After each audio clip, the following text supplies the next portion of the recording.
Welcome back to A Northwest. You know, the news can be filled with images and information that, as we all know, kids might find very disturbing. Here with ways we can help our kids deal with traumatic events, we welcome the author of Good People Everywhere, Counselor Lynea Gillen. Nice to have you here. Thank you. Timing is perfect in light of what's happened in Colorado, the nonstop coverage. Smaller kids are going to be confused by this. And your first tip is that we, as the adults, should just stay calm. Yeah, as much as possible, because the kids read our bodies.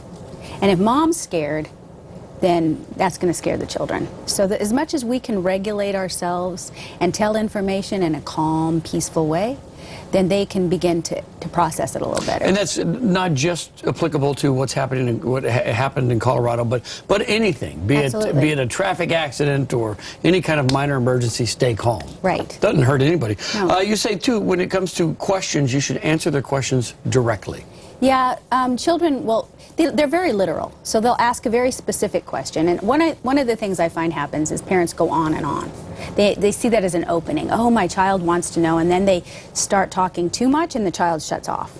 And then they don't ask any more questions. So if you can just answer the question they asked simply and then let it go and wait for the next question, then they feel more in control of the information and they get just the information they're ready to hear instead of overburden them maybe with too much. You might share yes. too much.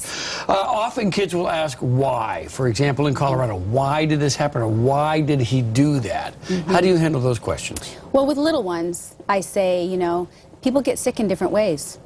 Sometimes our stomach gets sick, or our heart gets sick, or our lungs get sick, and sometimes sicknesses affect the mind. And there are illnesses that affect the mind, and when people get illnesses like that, they do funny things and strange things and dangerous things. But the good news is that there are a lot of people trying to help people that get those kind of illnesses, just like there are people trying to help the other illnesses. But sometimes that happens, and it's sad for everyone. And that's kind of one of your underlying themes, too, is that there is good in the world. There are yes. good people, mm-hmm. and we need to reinforce that, don't we? Yeah, because the kids only hear the tragedy. They don't hear all the repair that goes on. And really, when you think about it, the tragedy is small compared to the amount of support and love and giving that comes out of a tragedy.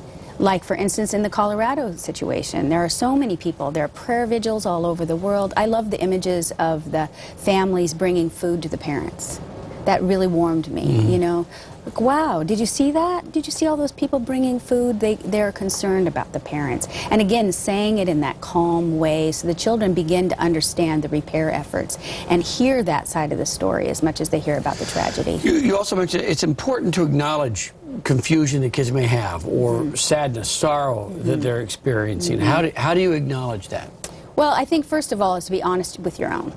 So it is good to stay calm, but sometimes we aren't. We get excited, we get upset. And so if we can say, I'm upset, I'm sad, because it hurts me to see this happen, but I know how to take care of myself. I have friends, I have loved ones that I talk to. And so when they start to feel sad, just to acknowledge it looks like you feel a little sad about that, and then just let it go. So then you're modeling that you can have feelings and that they can have feelings, and you support the feelings around them and make them normal. That's the second time you mentioned let it go. I imagine the mistake that a lot of parents make is going overboard, too much. Just we try too hard. Yeah, you know why? That anxiety, you probably understand that you really want to get them the information, and when we really want them to get the information, we get anxious and we lean forward and we're like really, and they're like, back off, Mom, back off, Dad. So keep that in mind. A little goes a long way. Stay centered in yourself. And then to the idea of crying, if you're crying or they're crying, let them know that's okay. Yeah, why is it so important? Well, because I tell the little ones, it washes my heart out. That sadness gets into my heart, and when I cry, it washes my heart out. And that's good for me. It's not good to bottle up your feelings, and I model that. And if they're crying, I'm like, yeah, that's okay. That's part of what happens when we heal. We cry, and that helps us to let those feelings out, and it's healthier. Are there signs we should look for with children that they're coping okay, or that they're understanding the situation? Are they going to exhibit, or will their behaviors change because of the information they're getting or the things they're seeing? Yeah, well, little children often will draw or play it out, and that's okay. Not to get alarmed by that kind of drawing, but also, again, to support the help efforts. Like, for instance, around 9/11, a lot of children were drawing because that's how they process.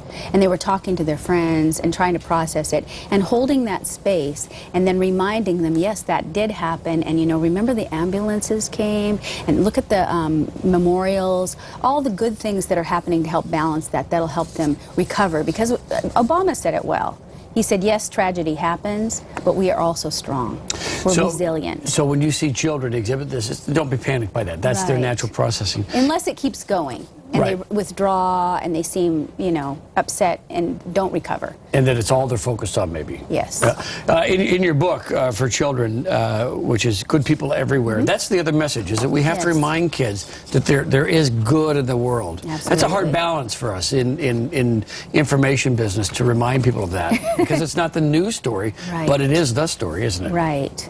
And the news, you know, tends to focus on that negative piece, and then so we as family members and parents have to, I have the children like, look around. How many good people are in this room?